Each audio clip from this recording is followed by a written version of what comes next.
Thinking about changing locations and shit. Man, get into this motherfucking bag. Stand out the way, I mean. Okay, so what's up, guys? Welcome to episode number 33 of the Better Take Podcast. I'm your host, Russel Orhii, and today we have a special guest. We have George Roman, owner of Roman Empire Gym out here in Houston, Texas. Or if you guys are in the Houston, Texas area, it's League City. Welcome to the podcast, bro. Thank you, man. Appreciate it. Happy to be here. Yeah, this is your first podcast episode? This is actually my second one. Second one? Yeah, okay. I did one a couple of years ago. Okay, with what? With who? It was a guy named Garrett. It's actually a really good, close friend of mine. Okay, dope, man. Yeah, but this is actually an episode I was looking forward to because you are a successful gym owner, and I wanted to touch base with you because I wanted to figure out your story. A lot of people ask me what it's like owning a gym, the steps they need to take in owning a gym, and then even getting past that, like being successful as a gym owner. So I just wanted to, we were talking off camera about like people having things to say about your success with the gym and like rumors and all that kind of stuff. Yeah. What are some of the things that you've heard about yourself when it comes to owning the gym? I've heard some crazy things, man. I think the biggest one, actually, it's all over TikTok for some reason. Really? It's amongst like the younger crowd. Okay. Supposedly, I'm like this. I work for like this cartel, and I know it's crazy, bro. And I use the gym to launder money. Really? Yeah. What the fuck? That is the craziest thing I've heard, man. Yeah, because your gym goes viral a lot. Yeah, I don't know how people like come up with that or like where it all started. Yeah. How it all started, bro. But it's just crazy, man.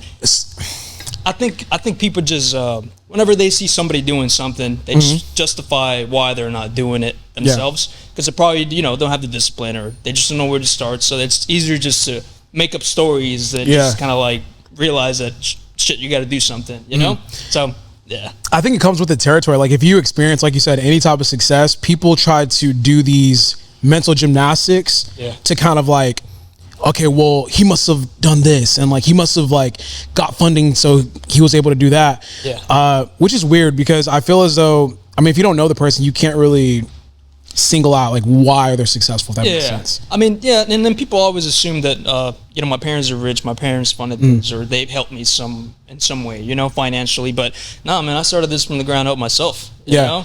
And unfortunately, I don't come from like a wealthy family. Actually, fortunately, I don't come from a wealthy family, so I had to figure it out on my own, and so far it's doing pretty good. Yeah, so I think one of the things that kind of sparked me having this conversation with you is I talked about it when I was inside the gym. By the way, guys, we're here at Roman Empire doing this podcast. I worked out here before, and I've said on many occasions that this is, I feel like I'm speaking as candidly as I possibly can. I seriously think that you do own the best gym in Houston in regards to size. When you look at the actual size of it, the equipment that's inside of it, the culture, music is another big thing for me too. Yeah. I would say personally, it is the best gym in Houston, Texas, just because the things that I just mentioned. Yeah. How did you get started? Because like I said before I started, I was talking to you, bought some equipment for me. From me, and I was with Mike this past Sunday, and we were your name came up, and he's like, George has been buying equipment for me since like he was like a teenager, and I was like, what the fuck? I'm thinking like I only knew you from the last location, so I just wanted to get a better understanding of like how did you actually get into the gym business? Yeah, so I think I was lost when I was in my early teens. Didn't know what I wanted to do or anything like that. To give you guys a little background story. I was not born in the United States. I actually came here when I was 8 years old. Okay. And unfortunately, I came in here illegally. My parents brought me here at a young age. So whenever I first got here, I mean, it was like a completely different world, Going back to, where I was born in Mexico. So it's a night and day, man. Huge, huge difference. So when I came in here, I didn't take it for granted at all. So I was just wired to do something. I just didn't know what. I was hungry. I was like, okay, I need to put this to use. Not a lot of people get the opportunity that I had to be here in one of the greatest places in the world, So when I was 10, I started working for my dad. My dad has like this small tire shop. It's like a used tire shop place. There's a lot of those here in Houston, and he owned one of them, and I was trying to help him out as much as possible. I was going to school, of course, I had to learn the language. So that was pretty tough because I was 8, and I was like in an environment where it was not the best environment just because I didn't speak English. I'm very Hispanic, you know. So I think there was a lot of downsides to coming in here at 8 years old, you know. I didn't know what to expect, to be honest with you. So I was not in a good environment growing up. So I just wanted to get myself out of there, you know. So my parents actually ended up buying a nicer house in a nicer part of town, and I ended up going to school there in a much better environment. It seemed like a more uplifting environment.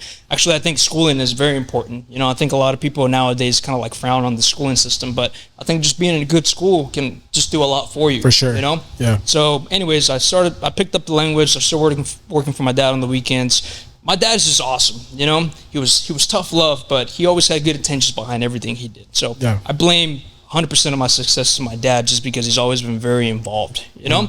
So I couldn't really get a job anywhere, man. I mean, I graduated high school when I was 17. I was not smart or anything like that. I did the bare minimum just to get by because I freaking hated school, you know? Yeah. So I was like, I'm not going to school. I'm not going to college. Like, I just want to get to work, you know? So after high school, I couldn't get a job anywhere because at the time you needed a social security number to get a job. Oh, okay. So I spoke to my dad and I was like, Dad, like, let me work for you full time. You know, I'll take care of everything. I just, you know, trying to take weight off his shoulders. So that way, you know, I can get paid more. I can get a better position in his shop, you know? Yeah. So I started working for him full time when I was 17, and I was just like lost. I was just like, man, I'm doing all this work. I don't know what I'm doing with myself. I don't know what I'm doing in life. And I started going to this gym that's actually here in the Lake City area too.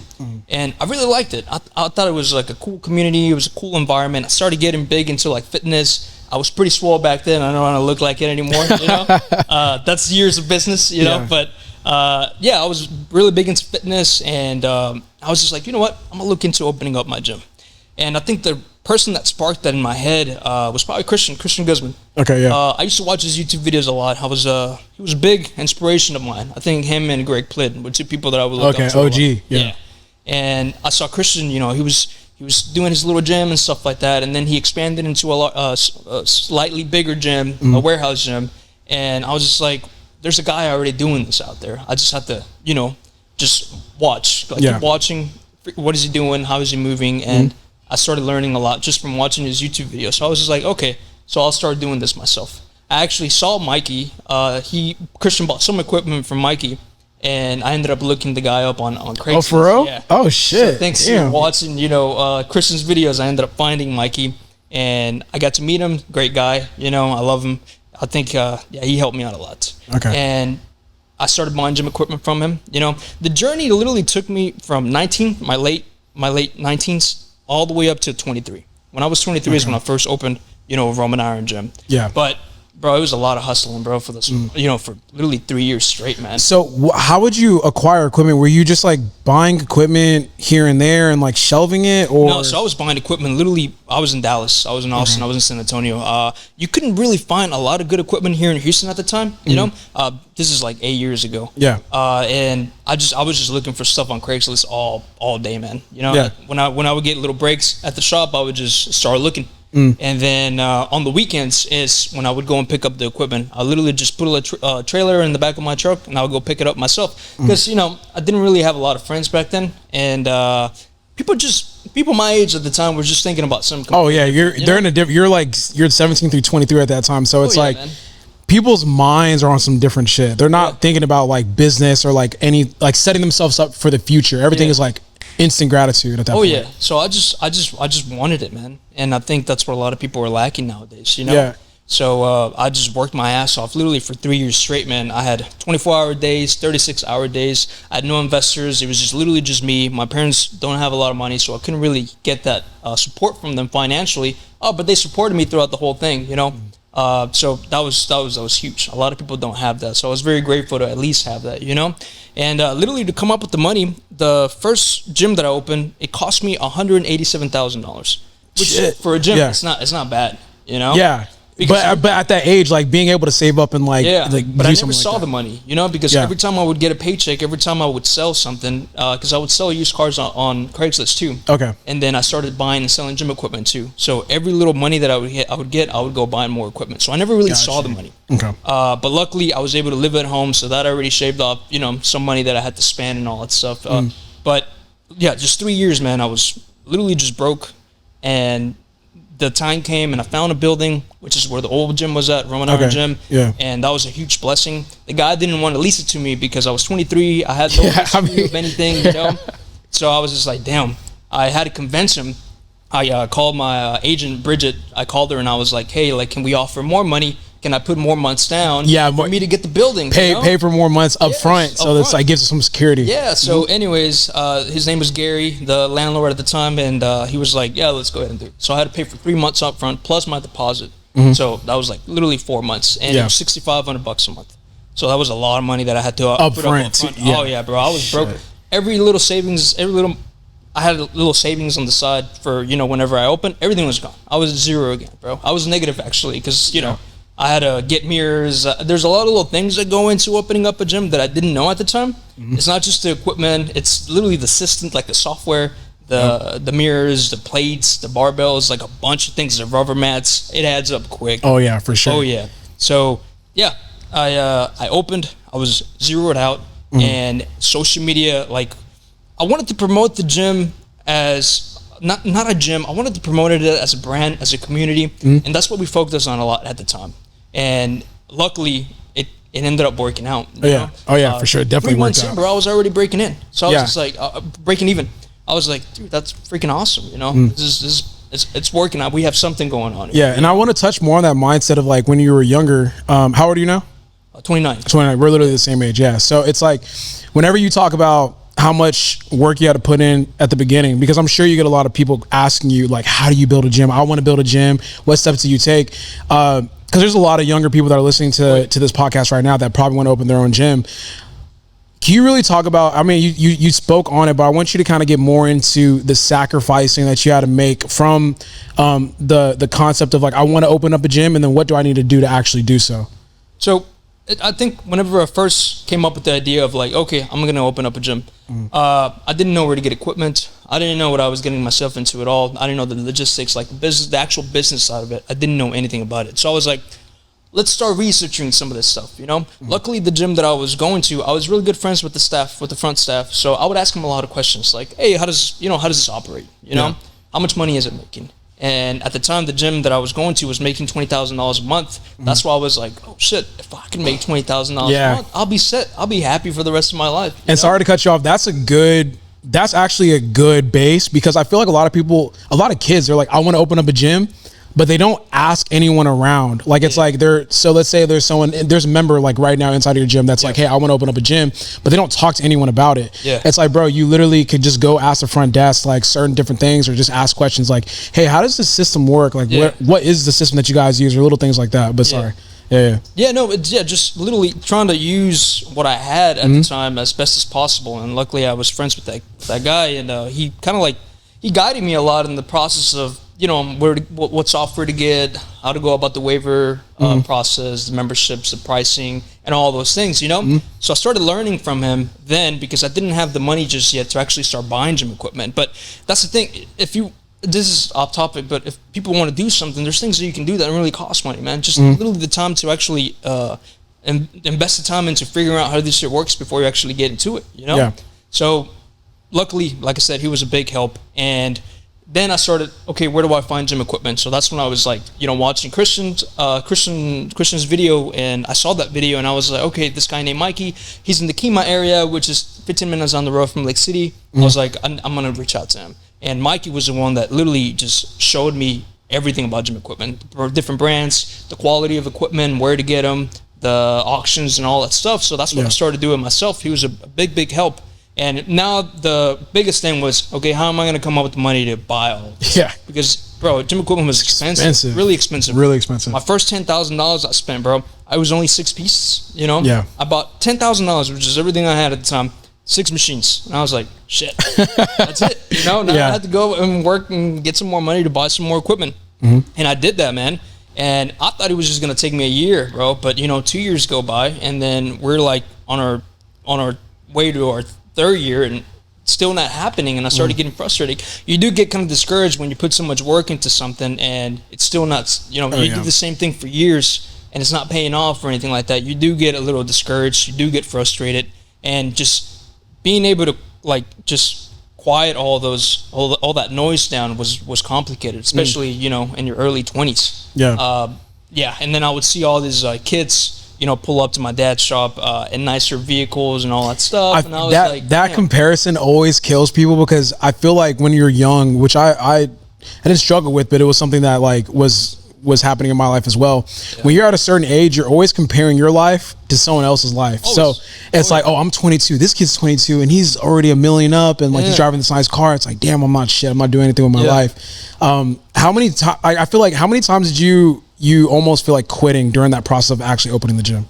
Oh, bro, a lot of times. Yeah, I can't even count them. I mean, there was literally one time I went up to my dad and we started talking, and I started crying, bro, because I was just like this is not gonna work. Yeah, it's not happening. I still didn't have the dumbbells, and this is literally what I told him. I don't have dumbbells, I don't have plates, I don't have barbells. Like, I'm tired, bro. I was tired, man. Oh yeah, you did the same shit every day, and you have long ass days. It's gonna get to you at some point, man. Regardless of what age you are, So my dad was always like, "You're almost there.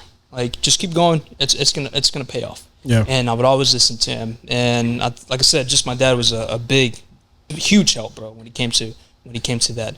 But yeah, no, I mean, it freaking worked out, bro. Yeah, that OG location. So for the people listening, you've had 2 major gyms, right? You've had the OG location, which was where exactly? It was literally 5 minutes from down the street, right? From the big one. Yeah. Okay. And then you have the big one that we're currently in right now, right? Yeah. Okay. So like, what was the transition in the thought process between the OG location and then because I remember when you posted about getting this location, I was like, that is a fucking humongous building. What was the thought process of like, okay, I have this really, because it was successful as hell. Like, it was, you were killing it in that old location. What was the thought process of going from that old location to this new one that we're currently at? Painful. It was very painful. Whenever I came in here, whenever the keys were mine and everything, and I was here by myself at 3 a.m., I was like, damn, I fucked up. I'm serious, bro.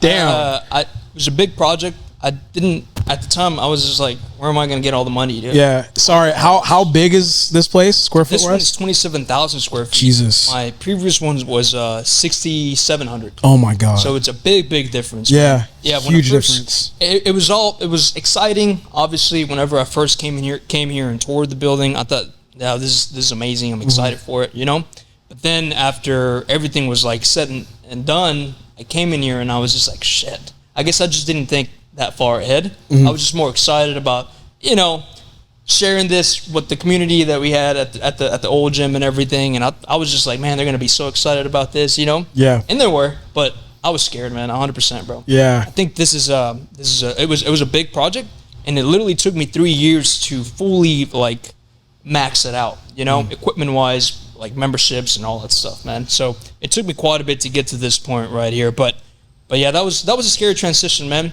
It took me about 10 months to fully open. I thought it was going to be like a 3-month process, but you always think that, right? Yeah. And then we ended up dragging it out 10 months just because the building wasn't ready. It was so old, This building was built in 2005. Oh shit! So I had to do a lot of renovations, man. A lot of renovations that were very expensive, man. Yeah. And luckily, which I hate to say this, but when COVID happened, after we opened, bro, we got flooded, man, at the old gym with a bunch of people. Yeah. Because commercial gyms were closing down, the 24-hour fitnesses, and we had 2 of them that closed down, and all those people needed a new place to train, bro. So I think that's what made this possible.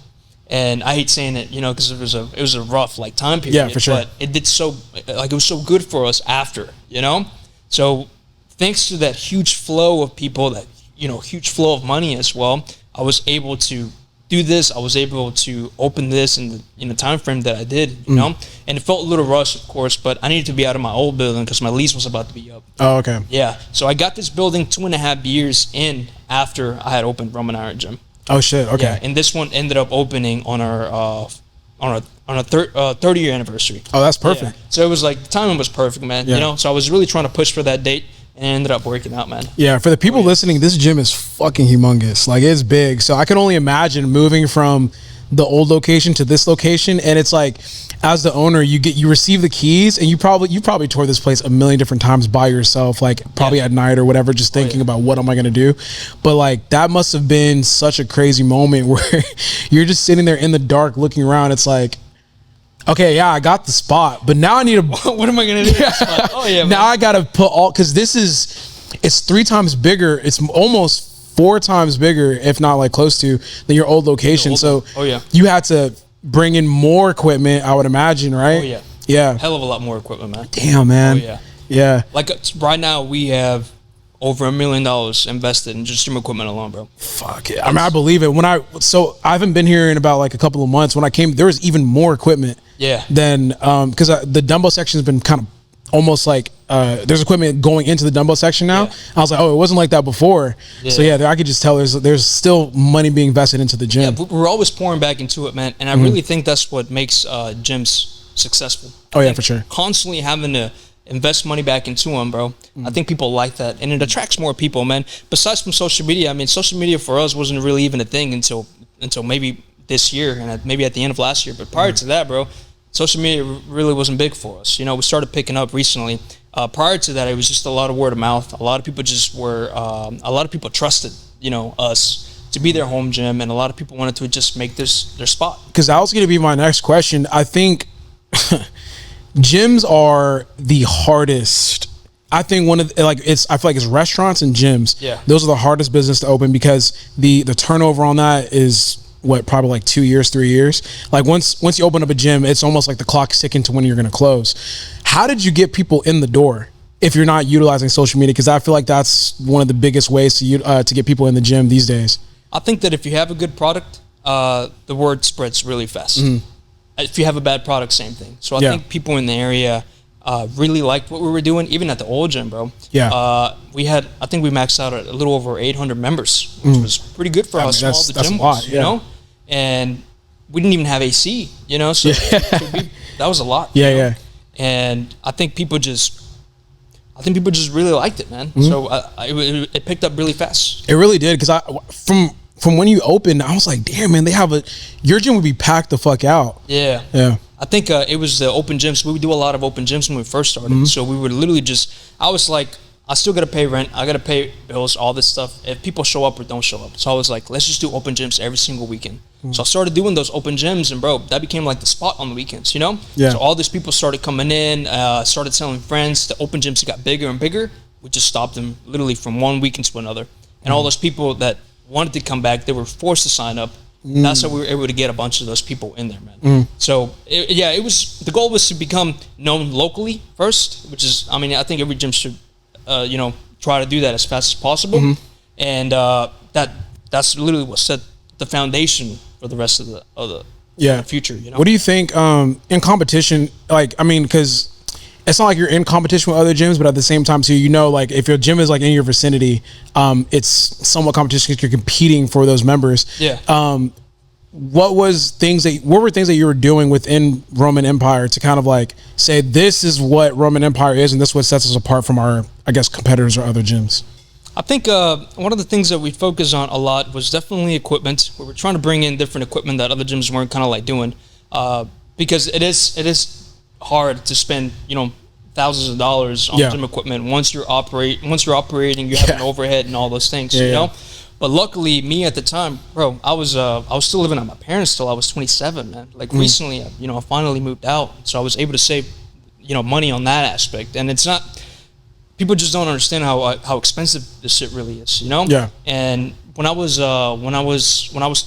26, that was the first time that the gym made over $1 million in a calendar year, So, and I was still living at home, and that's crazy. That is crazy. Yeah, okay. Wait, now we have to talk about that, because I feel like in Western American culture, once you're 18, you got to leave the crib. Yeah. So like, what was the conversation? Or like culturally, what was the conversation with your parents in regards to staying at home all the way up until 27? Well, my parents saw the potential of the idea. I mean, they always supported me, so they didn't have a problem with it at all. They were for it, and they were like, stay here as long as you need. And I just wanted to make sure that this always came first, man. Yeah. And I feel like this became such a big like priority that anything else outside of this really didn't matter. Yeah. Like my personal life didn't matter. My health didn't matter as much. You know, it was just like this. What does this need from me? And I was willing to do it. You know. That's really crazy because I feel like a lot of people want to have their cake and eat it too. I was just talking to my best friend about this. I don't think people want to sacrifice as much as they need to in order to achieve some of their goals. So let's say like in your case, you want to be a gym owner and you want to be a successful gym owner. So for your particular situation, you eliminated everything that wasn't about becoming the best gym owner you could possibly be. Oh yeah. And that meant staying at home. That meant every check that you got going into buying equipment. I just feel like a lot of kids in our generation now, it's like you want to live a lavish lifestyle while pursuing your dreams and goals because you want to be able to flex for Instagram. You want to like, it's almost like, okay, let's say I want to open a gym. Like I'm trying to open up a gym, but I also want to live in a high-rise apartment in Houston, Texas, where I'm spending maybe $6,000-$7,000 a month on rent. I want to drive a nice car. That's a car note plus a down payment. Yeah. I want to wear all this designer clothes. I want to have like all these good clothes or shoes and all that kind of stuff. But that's taken away from the end goal. Yeah. But you were just like, bro, fuck all that. Yeah, like, fuck all that, man. Yeah. I literally just wanted this to be the best gym I could possibly be. Yeah. Man. And that required, I mean, members know this. Like people around the area know that I invest hundreds of thousands of dollars every single year in gym equipment, right? And it's crazy, bro, because when I was 27 is when I first bought something that I actually wanted. I wanted this R8 for the longest time, you know? Yeah. So I actually went and bought it, and I felt so guilty, man. I really did, you know? Wow. I was always excited and everything, bro. But the car was like $160,000, man, you know? And whenever I came back with my dream car, you would think people would be excited for you, you know? You pour so much into something, you know, so people can enjoy it. Then you pour a little bit on yourself, and it's like, what are you doing? You know, you're like the shittiest person in the world now, man. So what? Yeah, okay, yeah. I learned something, you know, very valuable during that little time period. That just whenever it seems like people will always congratulate you and they'll say like, oh, they want the best for you, man. But I don't think the majority of people really do care or really do, man. Because that was a rough time period for me just because of everything that I was doing and everything that I was given to this, you know. And that really showed me a lot of things. Just literally just buying a car for myself, man. Really? Not even a house or anything, bro. Yeah. Just a car, bro. I want to touch on that. Like, how was it? What was the reception like whenever you came back with that car? Because I mean, like, it's your gym. It's like your success. You know how much work you've put in. Oh, yeah. Now you're finally kind of like showing some love for yourself. What was it like pulling up to the gym in the R8 amongst the members or just like people in general?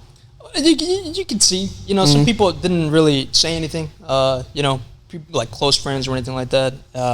Obviously, I think my little circle that I have obviously was very happy about it, and congratulations and all those things. But yeah, there's a lot of people that were not very happy about that. Yeah, kind of like turned off on a little bit. You know, George, you know. George changed. You changed. Yeah, man. And I was still picking up weights in the gym, man. I was still doing the night shift from time to time here because I wasn't fully staffed, bro, you know? And yeah, it was just a weird time period. Yeah, it's like George changed. George only cares about this. He doesn't want. He doesn't like. I became materialistic from one day to another amongst like people. That's how people viewed me as. That's how and that image like it's a thing now, you know. Yeah, George is a materialistic fuck. That's so crazy because like when I've met you, I remember when I did that. We did a commercial for BPN because I think we're doing a collab. Yeah, and when I met you.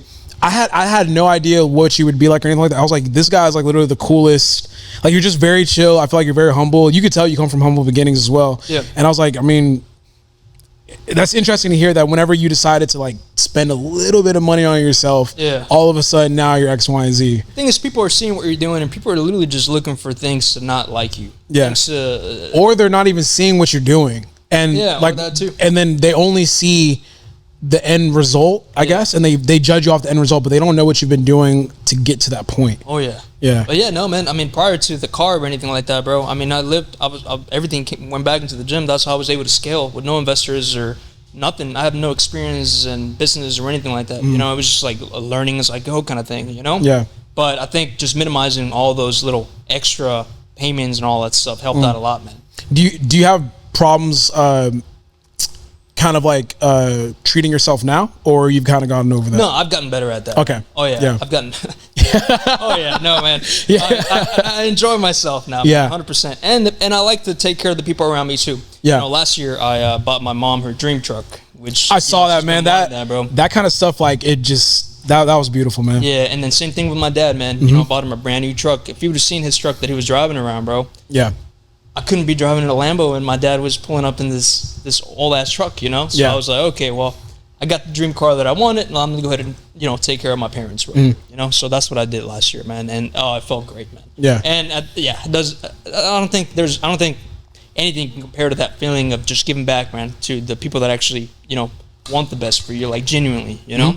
So that was good. That was a really good feeling. Yeah, getting back to the gym, I wanted to talk about, because we before we moved back up to this room, I was talking about the culture, because whenever I come here, I feel like everyone is okay. So for the people listening, there's a lot of different gym cultures. I'm not sure if you guys have experienced this, but in Houston, there's gyms that are more focused on social media, and it's like a lot of recording, and there's gyms that are like hardcore, like IFBB pros, people that actually lift. Like it's very you could definitely tell the difference when you walk in. How did you establish your gym culture?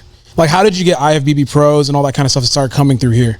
I think because ever since the beginning, we've never really been big on social media, man. I mean, the social media thing just happened recently. We weren't really pushing for it. It just kind of like happened, you know? So I think people like the fact that they can come in here and not have cameras on their faces and stuff like that, or, then people coming up to them and be like, oh, can we get a picture or anything like that? Like, there's a lot of pros that come here. There's a lot of influencers as well that come here that kind of like try to get away from that crowd a little bit. But yeah, I mean, we just really never really focus on social media that much, you know? And I think people, whenever somebody that has a lot of followers or something like that walks in, I mean, they get treated like any other member, man. Yeah. You know? My staff, like, they have to greet everybody that walks in, everybody. So just, I think establishing that at the front, whenever you walk in, I think that's huge, man, because then you walk in and it's like, okay, everybody gets treated the same, man, So I think people like that, and I think they like that too. That's why this is kind of like their getaway spot, Yeah. In regards to like influencers and big names, what are some of the biggest names that you've had come through? Bro, Roman? I think the biggest name is Mr. Beast. Mr. Beast? Yeah, you're right. Yeah, man, it was so weird, man. Yeah, it happened. What? So when and how did that happen? So I get a call right from this number. I don't answer phone calls from people that I don't have them as my contacts. Yeah. But I was like, you know what? I'm gonna answer this. So I answer it, and it's like this agent. He's like, hey, my name is so and so and so. I have a high profile person that is looking for a gym to train tomorrow. I was just like, okay, yeah, that's fine. That's not a problem. What time is he thinking about training? And he was like, oh, he's probably going to be there in the afternoon, like around 5 or 6. I was like, okay, cool. I didn't care to ask any questions or anything like that. I was like, it's probably like some bodybuilder or something like that, right? And then, anyways, we established that. It was cool. And then the next day comes, I get a call from this other guy, and he's like, hey, this is so-and-so and so. I'm one of the managers for Jimmy. I didn't even know that was his name. Okay. He was like, for Jimmy. And he's scheduled to train at your facility from 5 to 6. And I was just like, okay, yeah, I don't know who this Jimmy guy is, right? So I was like, yeah, that's fine. He's like, his security team is going to get there, prior to this and all that stuff. You're probably thinking like, what the fuck? I was like, security. Okay. I've never heard of no Jimmy, Yeah. And I started thinking of like celebrities, like movie stars and stuff like that named Jimmy. And I was just like, no. And then I was just like, okay, yeah, that's fine. And then he was like, yeah, he's one of the biggest YouTubers and all that stuff. You might know him as Mr. Beast. I was like, what the fuck? That was just so weird, man. Yeah. That was the oddest thing, man, But yeah, he came in here, security guards and everything. They got here before he did. They make sure that he got into the gym and then worked out in peace. Nobody could go up to the guy and talk to him. Yeah. And I had to like get like a picture when he dipped, like a rush picture, because he had to catch like a plane or something like that. Okay. So he came in here for an hour, dipped, and bro, that was crazy, man. That's so. That was. Yeah. Do you think they just saw your gym off of social? What year was this? So this was last year, bro. Last year? Yeah. How? Yeah, that's so. You think they just kind of like saw the gym off of social media or something like that? Yeah, so he saw it on social media and wanted to come here because he was going to be in the area. Oh, okay. He was going to do something with NASA, I think. So it's just down the road. Yeah. Yeah. So they did something over there, and they came over here and worked out right after. That's so random. Was there like a frenzy, or was it just kind of like a chill thing? There were like the security was just like an extra measure. No, bro. As soon as people started taking pictures of Jimmy being in here, bro, all the kids really were driving in here, man. They were buying day passes just to wait out there at the front, just to see him. Yeah, and they didn't even get to like take pictures with him. Yeah, because he has a security person. Oh my god. But yeah. it was fast, and they were like telling me about that prior to him getting here. Like they just want to make it seamless. They want him to come in here and work out and dip because they've had those problems before. And I was just like, oh, okay, I didn't think anything of it, bro. But then seeing it, like how all those kids were just like storming this guy, bro. I was like, damn. Because I'm sure from your perspective, you're like, bro, we're chill over here. Like, we're not finna do all that. And then it's like, once you saw, it's like, oh shit, these guys really pull up. It's like, yeah, never mind. I see why you have security and all that kind of stuff. Oh yeah, man. Yeah. Oh yeah. So yeah, that was probably the biggest name we've had in here, man. Yeah, besides that, we've had bodybuilders and stuff like that. For sure. Terrence, he was just here Rob Diesel, he was just here a couple of days ago. Pretty nice guy. I really like him a lot. And he's thinking about moving to Houston, so hopefully he makes this his actual like training spot, Oh yeah. It'd be pretty fucking dope. Yeah, what's your concept, or how do you deal with because I've had to deal with this being a short-term gym owner. What do you do when influencers pull up to the gym and expect to get in for free? To be honest with you, I've never had that issue. You've never had that issue before? Never had that issue. Usually they always pay. They're always willing to pay. Okay. Yeah. So yeah. Is he's laughing? No, we've had a couple of situations. A couple of situations where I guess like influencers walk up and they just feel like, oh, like I'll get in for free because I'm an influencer. That's actually a common thing amongst gyms. Because they know you, like they know you own that place. Yeah. Not a lot of people know that I own this place. I try to keep myself kind of like hidden, separate. Oh yeah. I try not to promote myself as much as like the owner. I just want the brand to kind of like do its thing, I think that's been like the biggest thing for me because I don't have a big social media, or I don't want a big social media. I don't want to do the influencer thing. I just want to make money, create a dope ass gym, and multiple maybe one day, and that's just all I want to focus on, just the business side of things, man. Yeah. No, it's interesting. I feel like I've had a couple of times influencers will pull up and I'll give them like I've done it once where I'm like, hey, you coming for free this first time, and then like I think they think like they just finna just come to the gym for free. Yeah. I'm like, hey man, gotta pay that you gotta pay that 15, or if you want to get a membership, here's the price, whatever. We do have some people that have like a complimentary membership. Yeah, stuff like that. I'm one of them. I mean, most of them are like close friends, Yeah. Like most of them are like close friends of mine and stuff like that. Yeah. So like when it comes to the gym, what's like because as a gym owner, I feel like a lot of people they like to work out, right? And I think like from just liking to work out, they want to own a gym. Can you talk about some of the I don't want to call it headaches, but just some of the things that you have to do on a daily basis or a monthly basis when it comes to owning a gym? I think the biggest thing for anybody that wants to open up a gym is don't open up a gym and build like the gym, like it's going to sound weird, but like the gym that you want, because you're building it for people to go in there and pay for this. So a lot of the times whenever a bodybuilder or whoever opens up a gym, they're like, oh, this is going to be where I'm going to be training and all that stuff. But I feel like there's like a line, where that kind of like, you think that's what's going to happen, but the reality is probably not. People are probably not going to like some of the machines that you like, and that's when you're going to start losing people, right? Yep. So I think that's the biggest thing, man. Just making sure that you're constantly just asking people questions, man. Whenever you do have it set up, what else do you guys want to see in here? Just making it about them. I think that's going to help out. Yeah, I think like whenever you bought equipment from me and we talked about like corrupted and all that, for whatever reason, it didn't even occur to me that I just built a gym for myself. Yeah. Because I think I was like, hey, like, what do you? I don't know if I asked you, but you said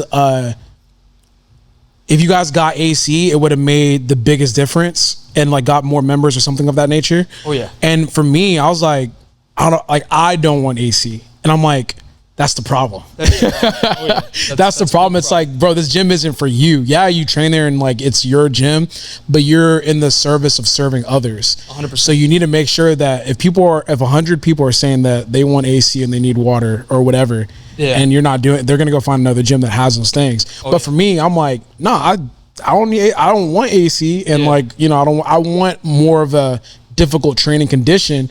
So I want to suffer, and I want my gym to reflect that. And it's like, all right, you finna be the only person working out there then, bro. I think that if you would have had HC in your facility, you would have doubled your memberships just like that. Yeah, which is insane. So how do you build that line between of this is what I want in a gym versus this is what the gym needs for the members? Well, I kind of like took myself out of the equation. You know, I'm never gonna be a professional bodybuilder or professional powerlifter or anything like that. So to me, the working out is obviously important, but not so much like what equipment I have downstairs. I literally just ask the people what they want, and we make a list. And most of the time, I literally buy everything that's on that list, man. That's why we have so much equipment, but we're running out of space right now. So I think just having that communication with the people that are in here, man. I think that's very important. It is very expensive to keep members happy, man. Really expensive, sure. Because some of them are very needy, especially whenever you have like the reputation of constantly buying more and more and more. They'll want more. You know, there's never going to be a point where they're going to be like satisfied, like, oh no, this is good, George. Oh yeah. There's always going to be suggestions all the time, and it's usually by the same people all the time too, man. It's crazy, especially powerlifters, bro. Like the newer powerlifting crowd, man, they're needy, extremely needy. Yeah. So that was gonna be one of my questions. It's like, because there's subgroups of the fitness community. There's bodybuilders, there's casual gym goers, there's people that are new to the gym, and then there's powerlifters, and then you have like your I call them not general fitness, but like they'll literally just do anything to get a sweat in, right? So yeah, powerlifters are probably the more neediest. Are they the neediest lifters for 100%. you? 100%. Yeah, 100%. What's some of the asks and needs that they have? So if a new bar comes up, deadlift bar, squat bar, whatever they want, it's not just, you can't just buy just one. You know? You gotta buy a bunch multiple. You know, when I first started this one, I had 2 combo racks. Now I have 14 combo racks, bro. I posted a story today. I think, Izzy, do you think there's more continuous combo racks? I think you have the most continuous combo racks in America. Because the only one that could probably compete is maybe the one in Philly. But I don't even think, they don't even have combo racks. What about the one in Dallas? Absolute Recomp? Probably not. No, they have a power section, but it's not like 4 or 5 combo racks. Yeah, you should flex that, bro. You should post that on IG. We have the most combo racks in America, just to see if there's any other gyms. Because I literally that pops up. I was looking at it like when you walk in. So I don't know if you want to have footage of the gym or something like that, or tag one of their videos and post it. But like when you walk in, like you have like the bodybuilding stuff like everywhere. Yeah. But like when you first walk in, the first thing that you see is like the powerlifting section, and it's literally a line across the entire fucking gym on one side. And I shit you not, it's like combo racks as far as the eye can see. That's what it feels like. Yeah. From combo racks from sea to shining sea, damn near. So yeah, whenever you're dealing with powerlifters, I feel like you just have to like. Yeah. The problem is like things become trendy. So like in our community, I remember one year it was like the what is it called? Squat, rhino squat or some shit like that, or belt squat. There we go. I don't know. I was blanking. Belt squat. It became super popular for a year. So it's like if you didn't have a belt squat, a powerlifter will cancel their membership and go to a different gym that has a belt squat, just the belt squat. And now it's not even a thing. Like I remember I bought a belt squat back in like 2020. People didn't even use it. But it was such a trendy thing back in like 2019, 2018. Yeah. That's how some of the kabuki bars are kind of like becoming right now, especially a deadlift one. It seems like that's the most like seeked out freaking bar, man. I still don't have one. You know what's so funny? If you bought an Alico bar, do you have an Alico bar here? No. I don't think so. Okay, yeah, so shit, bro. it's $1,000, right? Yeah. And I was just like, why don't you have an Alico bar? It's like, bro. So if you bought an Alico bar, I promise you, like if you bought one, just watch all the powerlifters congregate around that one bar. And like compete to make sure that they have that bar. It's absolutely crazy. And it's the same. It's not the same, but it's like it's essentially the same as like an Ohio Power Bar, which you have like a shit ton of. But yeah, the powerlifting community, which I think was another downfall for myself as well. Instead of just creating a dope gym, I created a dope powerlifting gym, and I feel as though it's very hard to satisfy powerlifters in general outside of not having AC and all that kind of stuff. They will go to a gym that's a dope gym that just has a little powerlifting section. That's true. I think there's that AR gym in Dallas, which is a beautiful facility. I mean, I went and visited it. They do have a small little powerlifting area, and it was crowded, bro. It was packed. Packed out. Yeah. When it comes to servicing bodybuilders, what's the most difficult thing for yourself that you find, or are they pretty just? No, bodybuilders are easy, man. Like machines are pretty expensive, but they're not as needy as powerlifters are. Like if we want to replace a machine, we'll do it and we'll find like a better version of it, right? But yeah, I mean, you can get a good workout with just a squat rack, man, and and a bar and some plates. Yeah, that's what I like about bodybuilders, man. I feel like they're a lot more grungy. Yeah. Like they're not as bougie. It's just like, bro, if you have weights and you have like the standardized stuff, I'll make it work. Yeah, like majority of members are actually not competitors, man. Like bodybuilders or powerlifters, it's just people that they're just into the fitness scene and they just want to work out, you know? Not necessarily for anything. Yeah. Which I think it's interesting to kind of like watch the demographic downstairs. Yeah, month to month, what's the most expensive thing for you owning a gym? Probably miscellaneous stuff, man. 100%. Oh yeah, everything pops up every single month. Something breaks every single month. Yeah. You know? So I think that's the most expensive thing about just running a gym, and you don't really know what's gonna break next month. But every single month something happens, bro. Was there AC in this building before you got it? Or Yeah. okay, Yeah, the AC was already there. Yeah, because the maintenance of that, the electric bill is freaking expensive, man. with the AC, right? Yeah. Especially in Houston with the heat. Oh yeah. Yeah. Yeah, this shit's expensive, man. I can't imagine what, like Alphaland, like I love the facility, man. Like I really do. It's such a beautiful spot, bro. I can't imagine what the overhead for that thing is. Like just by going off of this and then looking at that, I'm like, damn. I've heard some numbers. I mean, Christian's crazy, told man. me some stuff, and I'm just like, man, what the fuck, dog? Yeah. But you know what's crazy? I think that's one of the gyms that's actually bringing so many people here to the Houston area, man. Oh yeah, for sure, 100%. I think that a lot of people don't realize how lucky they are to have such a big facility and known place, in their backyard, man. Like it's crazy. Even gym owners, because I like it because he brings a different crowd that spills over here. They actually come and check out the place. So I think that's helped out a lot too. Yep. What happens is I feel like people will come to Houston. Yeah. And I mean, you can only go to Alphaland so many different times, right? Yeah. If you're not from here. So after that, I mean, Houston is either you're working or you're eating food. I guess. Like I don't know what else there is to do in Houston. Yeah. So it's like what other gyms are in the area, and your gym is definitely one of the ones. I mean, I know you said you guys just recently started social media, but you guys have been killing it. So it's like you have Alphaland, you have Roman Empire. Yeah. So it's like we have to go check out Roman Empire. Oh yeah, and I think it's crazy because we've literally had people that fly to Houston just to come work out here. Oh hell yeah, right? Yeah. That's why we kind of like we promote it as a gym in Houston, not a gym in Lake City, because it's like we get people that fly into here. They're not going to fly into Lake City. They're going to fly into Houston. You know? And I get shit for that all the time. You're not actually an hour away from Houston. I'm like, bro, I'm trying to. Yeah. I don't want to be just known locally. I want to be known all over the states. Man, yeah, we were shooting this shit before we started. I mean, like, I would come here way more. It's just, I just live I live damn near 40 minutes away, so it's just that drive. That drive is what kills it for me. But every time I pull up, I'm just like, damn, I love this place. Yeah. Can you talk about some of the amenities that you have here? Because it's not your typical warehouse gym. I feel like this is as bougie of a warehouse gym as you could get. Yeah. So I like to market it as a warehouse gym, but we do have like some pretty cool amenities that not a lot of warehouse gyms have. You know, like obviously the AC is big.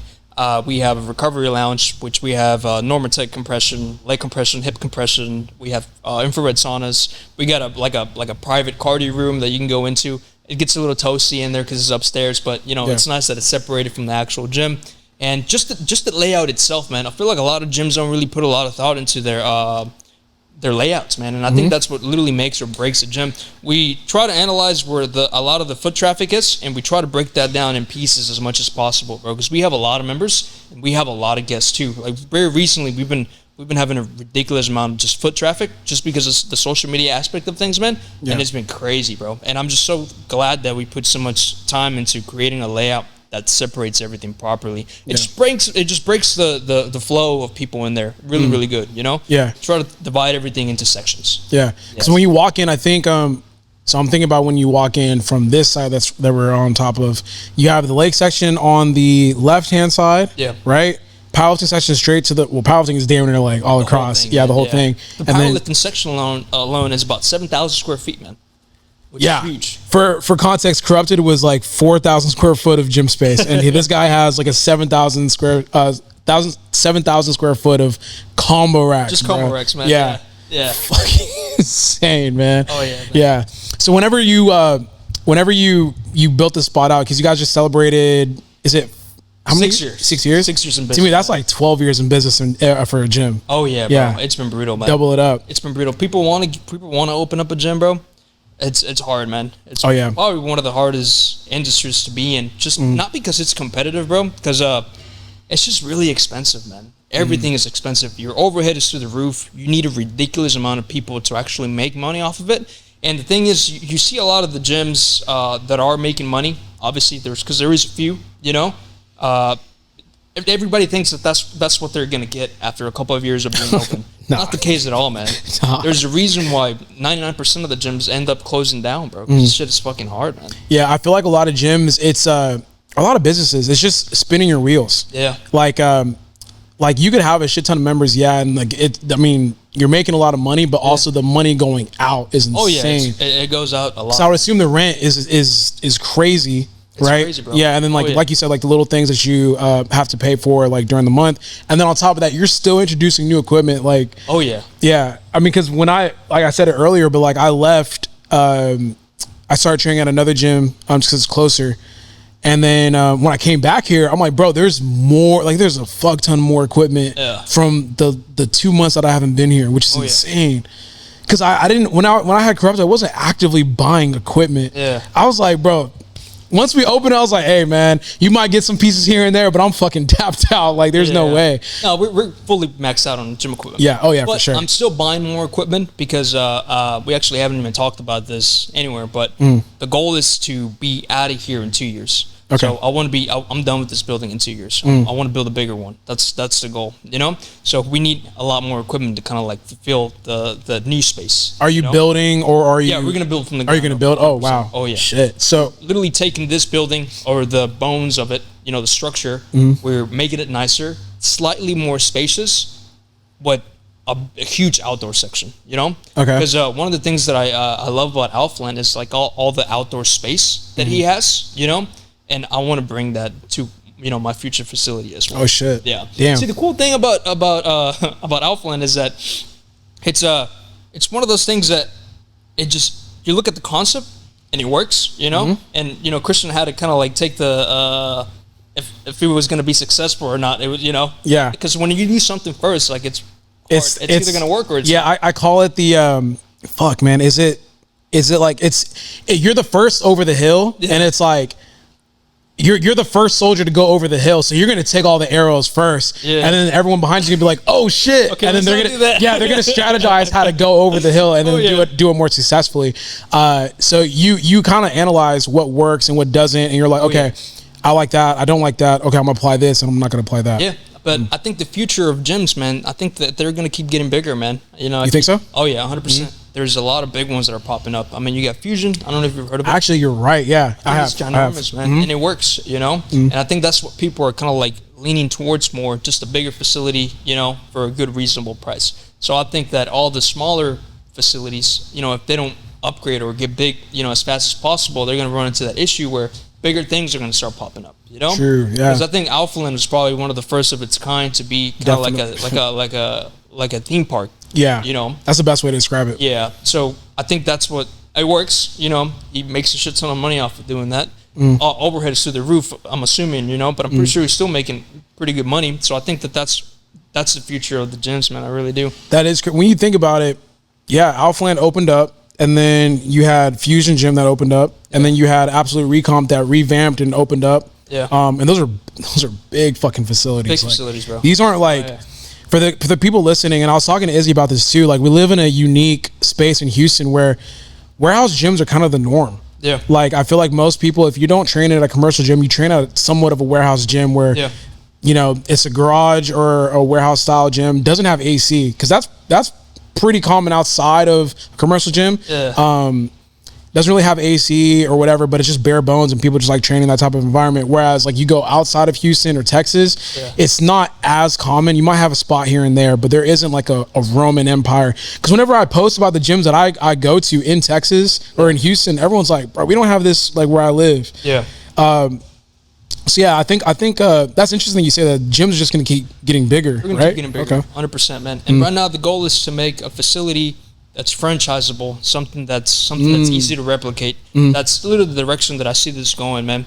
I think by the time we get to our 10-year mark, you know, the goal is to have at least 3 successful facilities open. Oh shit. Yeah, because you know you kind of have to prove the concept so people can buy into it and actually want to franchise your gym. You know, so I think for the next couple of years that's literally the goal, just making this to where it's franchisable, something that can easily be replicated somewhere else, and literally just building from the ground up, man. Yeah. So what? I know you probably got this question a lot. What are some of the spots that you would be interested outside of Houston or outside of Texas opening another Roman Empire at? Definitely Dallas. In Texas, I think I would do one in Dallas for sure. Austin, if you know the space was available, I would do one in Austin too. But I think outside of Texas, I would probably do Vegas. Vegas. Oh yeah, man. There's literally no. There's a fuck. It's weird. Like people don't think of Vegas as like a hotspot for like IFBB pros to be at. Oh, it's huge, man. It's huge. Oh yeah, and the gyms that are there are small, bro. Yeah. So imagine something like this in Vegas. Fuck. It would kill it. You know. It would destroy it. Oh yeah. So that's Vegas is a big one, man. And I think the other one would probably be Florida. Florida. Yeah. Do you know like where in Florida? Like maybe like like the Miami area. Miami area. Yeah. Have you been out to Miami or? Yeah. I've been there a few times. Yeah. I like it. Yeah. You know, they have a good fitness scene out there too. There is. It's huge, man. And I think there's it's just gonna keep getting bigger, bro. Like this whole fitness thing, like it hasn't fully like blown up the way it's going to, man. It's just gonna keep getting bigger and bigger. Even if you go back to like how it was 5 years ago, 6 years ago, you know, when I was first getting started, man. Bro, it just changed so quick, bro. Yeah. You know, and it's going to continue to change. Yeah. Oh, yeah. Because it seems like everybody wants to get into fitness and do the influencer thing and all that stuff, you know? Are you happy with how everything's turned out from when you first initially started? Like, would 17-year-old you look at you now and be proud of all the success that you had or have had and like where you're at right now? Well, this wasn't even the plan, man. Really? No, bro. Like, my goal was to make $20,000 a month. Really? That was it, bro. Yeah. I just wanted, to me, that was a lot of money, you know? I was just like, bro, if I can just make this happen, like, I'll be happy for the rest of my life, you know? Damn. But then when I started, just doors kept opening, man, you know? And I was just like, oh, fuck it, let's do it, you know? And then another door opened, took that one, and it just I don't even know how to describe my life, man. It's just weird the way everything kind of, like, happened. I think you just stayed down and you kept grinding. Like, yeah. What's really crazy to me, which I learned, is that you didn't move out of your crib until like 27. 27, bro. That is fucking insane. So like, and the reason why I moved out, bro, was because I bought the car and I was like, I need a garage to put this in. So I went and got an apartment, bro. But it's just crazy. It's just crazy because like, bro, you didn't move out until 2 years ago. Yeah. And you've had Roman Empire for 6 years. Oh yeah. So everything that you were making was going back into the business, everything. Oh yeah, I wanted to repeat that because I just feel like a lot of people, bro, that's not their mindset. No, their mindset is like, I want to build a business to get rich, and like it's like for self. And there's nothing inherently wrong with that, but also too, you have to keep in mind, bro, there's sacrifices that need to be made to get to a certain point. Like, sure, okay, if you want to make a shit ton of money, you want to make your business to make yourself a lot of money, you still have to eat shit and sacrifice for a decent amount of time before you get to that point. Yeah. So that's insane that you already had that mindset at such a young age, and you actually like saw that through. Oh yeah, man. And I never really cared to look at the dollar amount, you know.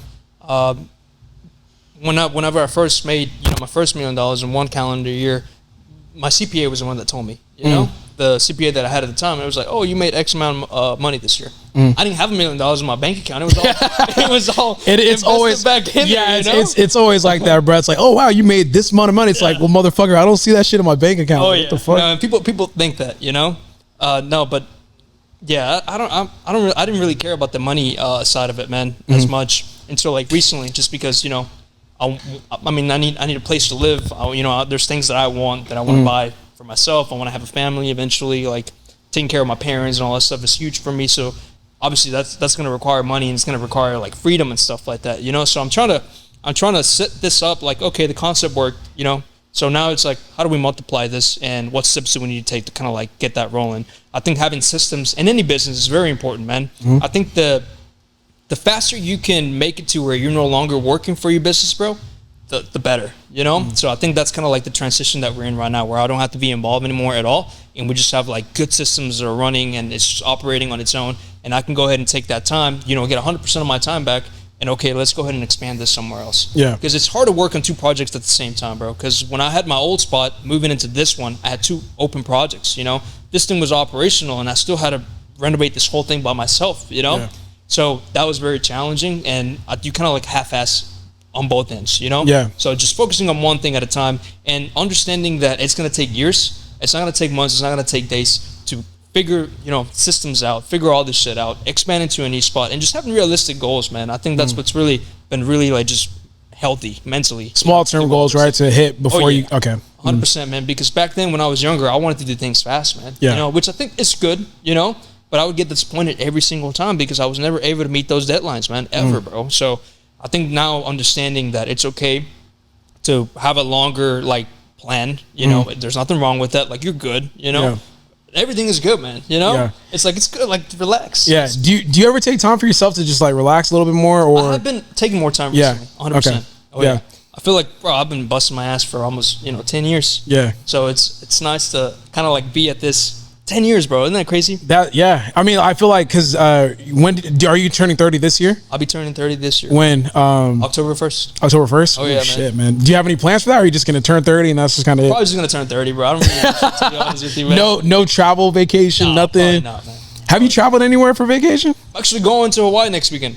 Oh shit, there you go. Next week. Okay, I'll be going yeah. for a whole week. Oh shit, okay, there you go. First Yeah. one in a very long time. I just always wanted to ask because I feel like with high achieving individuals, they normally don't.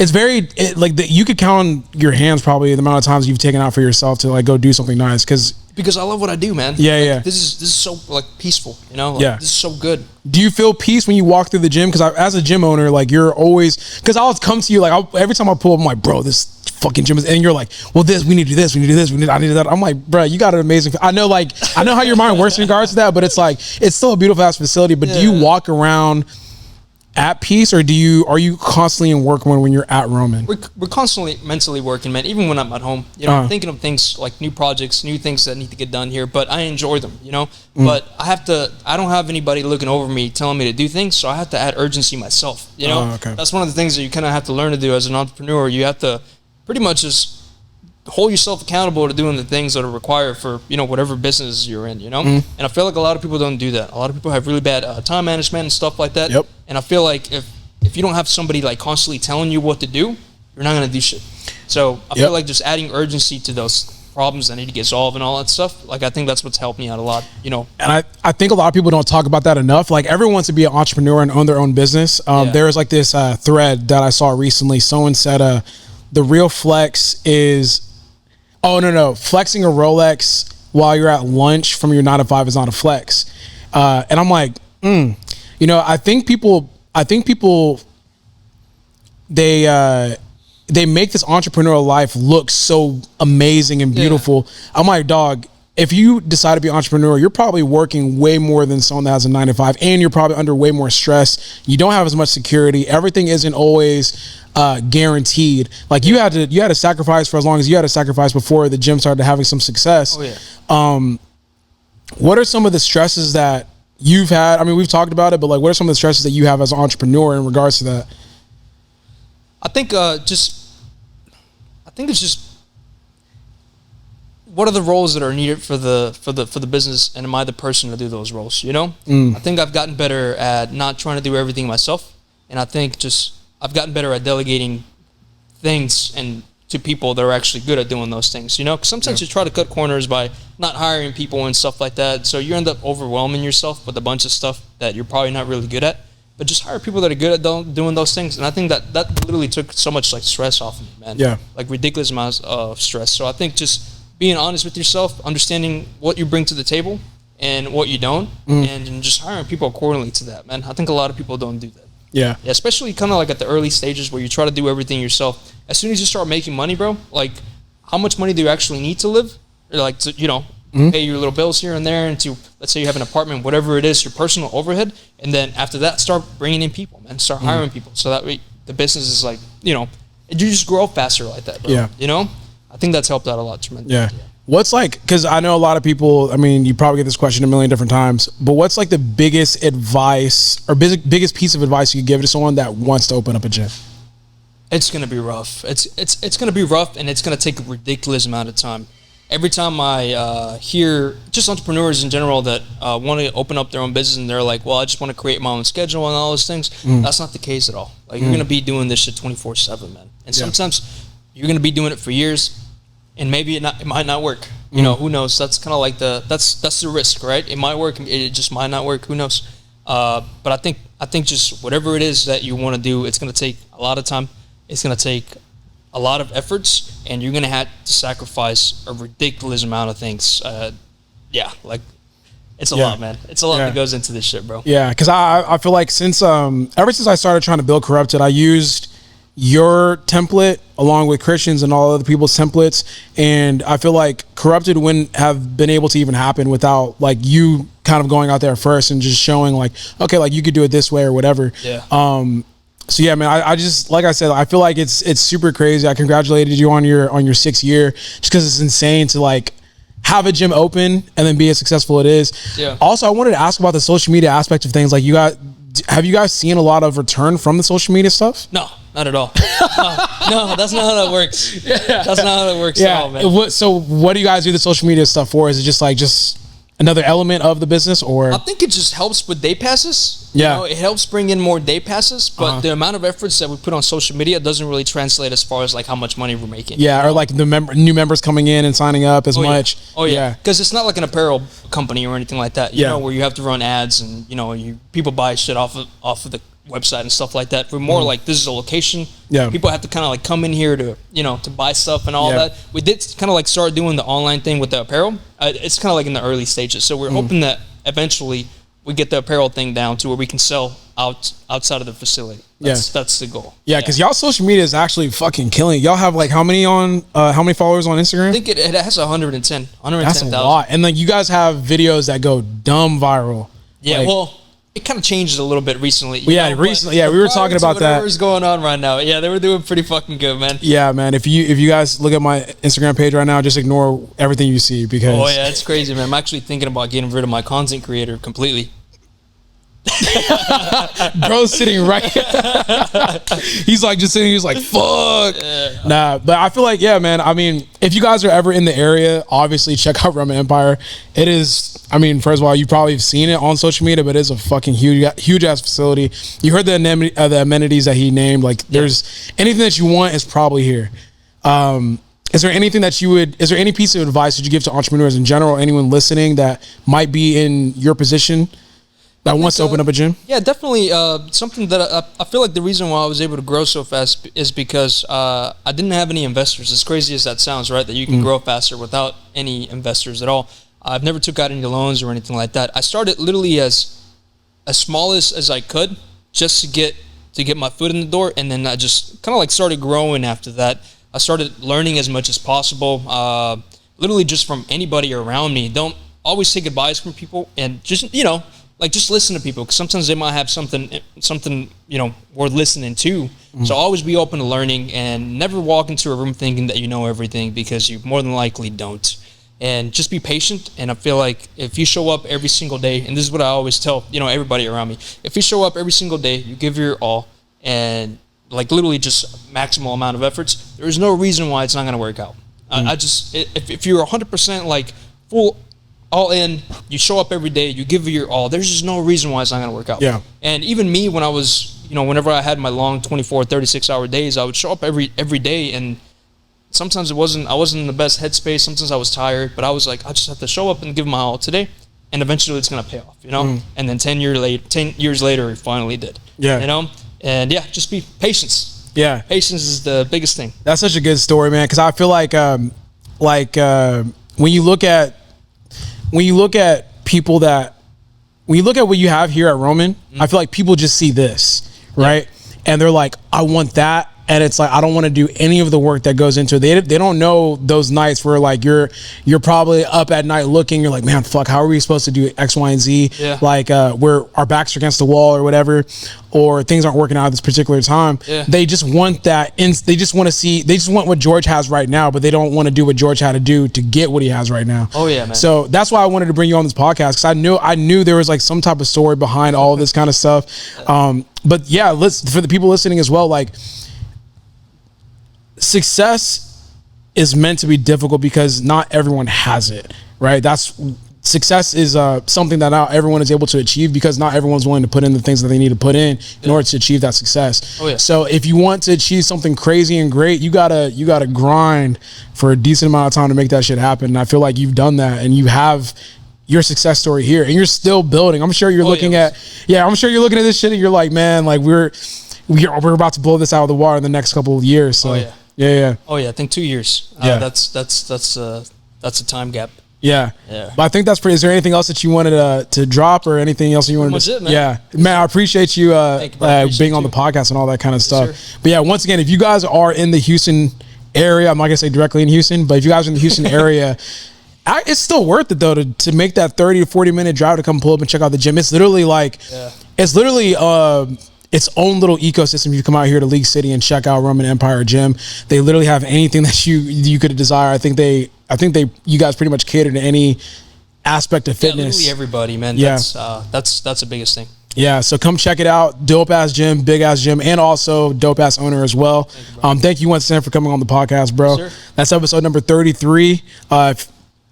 Also too, follow him on social media. I know that's not like one of you guys' big drivers. If you guys want to check it out on social media as well. But that's pretty much it for episode number 33. Thank you guys for tapping into the Better Tell You podcast. Catch you guys in the next one. Peace.